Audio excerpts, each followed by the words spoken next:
Good morning, students. So, in last topic we have discussed about balanced and unbalanced forces. In balanced forces, net force comes out to be 0, and unbalanced forces, they are obtained by the addition when force is applied in the same direction.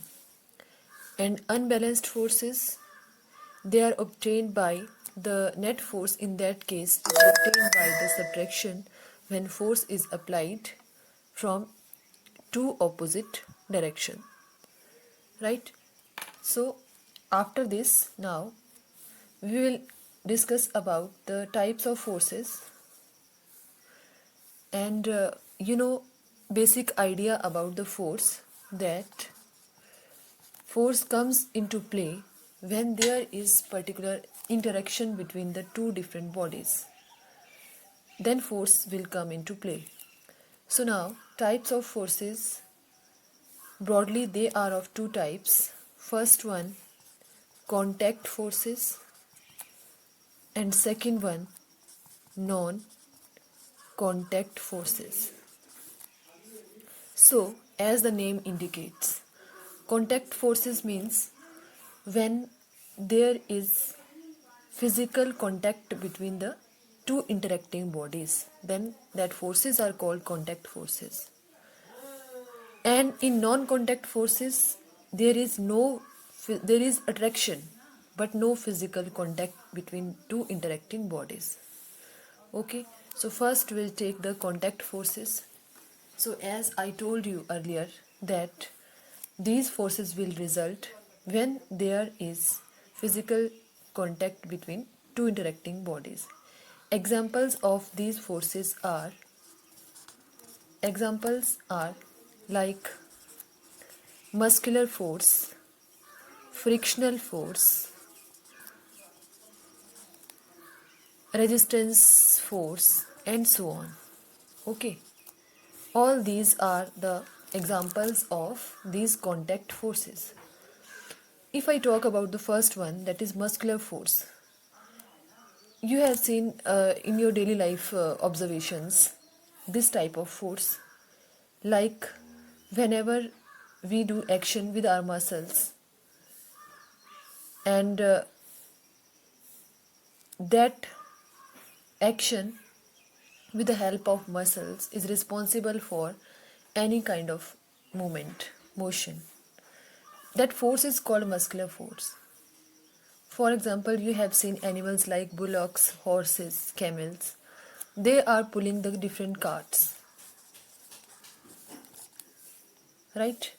And reindeers in this Arctic regions, you have seen, they pull the sledges, means they are there. Reindeers, they are used there for pulling the sledges, and they are used as passenger vehicles. So in all these cases, right, like the bullocks, horses, camels, reindeers, in all these they are responsible for pulling that carts and that passenger vehicles. So all these animals, they are applying here, they are exerting here this type of force, that is muscular force, right? So means the muscular force, this type of force is used by most of the animals, including the human beings, right? We use the muscular force.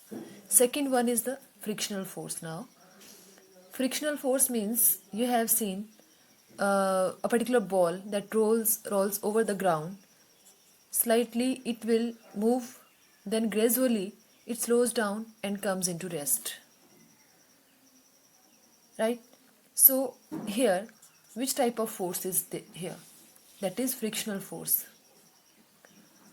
If you are riding a bicycle on a straight level road, then you have to keep pedaling all the time because of this force, that is frictional force.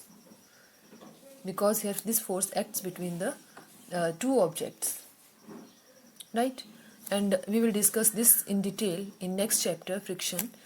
But you have seen all these observations, right? This type of force is actually opposite to the direction of motion of the object, frictional force. Anyhow, we will discuss in next chapter. Whole chapter is named, that is the name of the chapter is friction. In that chapter we will discuss in detail about this. Then resistance offered by any object, that will also comes under this contact force. So all these are the common examples of contact forces, right? And in this, physical contact is there between two objects. Second one is the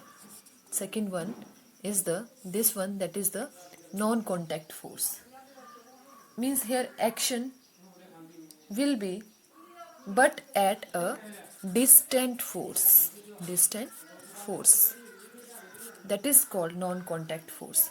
Common examples you have seen like this one, gravitational force and electric force, and one more like the magnetic force. All these are the common examples of non-contact forces. First, if I take this gravitational force now, so you have seen if you throw a ball upwards, it will go in air and finally it comes to rest on the ground. Similarly, that is because of it comes after some time, fall down again on the ground because of gravitational force. If I take the example of the fruits after ripening, where they go? They will fall down on the ground because of this force, right? So this type of force is called gravitational force, that is because of the gravity. Second one is the electric force. You have seen in 7th class studied about this chapter, electric current. So you know that the two charged bodies, they exert a force between them, right? Like the positive and negative charges, they will exert a force between them, that is called the electric force, right? Common examples you have studied there, like a glass rod, when it is rubbed with a silk cloth, then that rod becomes positively charged. Similarly, ebonite rod example is also given there. When that is rubbed with the wool, then it acquires a negative charge. So now when we bring these two, ebonite rod and that glass rod, then what you will observe, that suspended glass rod will start moving towards the charged ebonite rod. That activity you have just done in 7th class also. But conclusion is that electric force comes into play when two charged bodies, they exert a force between them, and that is because of positive and negative charges. Okay, then last one is the magnetic force. You have seen the magnets, bar magnet, horseshoe magnets, and another different types of magnets you have studied. So you know, if I take the example of bar magnet, then two poles are there, north and south poles, and you know that unlike poles attract each other and like poles repel each other, right? If here it will be like this, south and south, they will repel each other, right? But if there is north and south, they will attract each other. Okay, so this is the magnetic force. Like the lodestone example was also there, given in ancient times, that discovery and historical little bit given introduction portion. Then in 6th class also this about the lodestone, everything, that is when these magnets were discovered, it is given in detail. Now magnets, they have the property of attracting the object that are made up of iron. So I told you earlier that like poles, they will repel, and that particular unlike poles, they will attract each other. So a magnet can exert a force on another magnet, but without, you can see here, they are not in touch, they are not in contact with each other. Similarly here, they are not in contact with each other. Similarly here, they are not in contact with each other.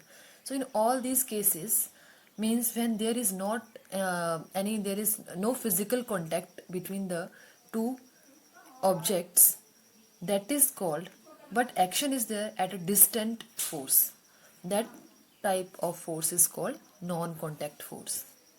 Okay, so this is all about the contact and non-contact forces. Next one is the we will study tomorrow. We will start that topic tomorrow. That will be the pressure. Okay, so up to this, clear the topics: balanced, unbalanced forces, and types of forces, that is contact force and non-contact force.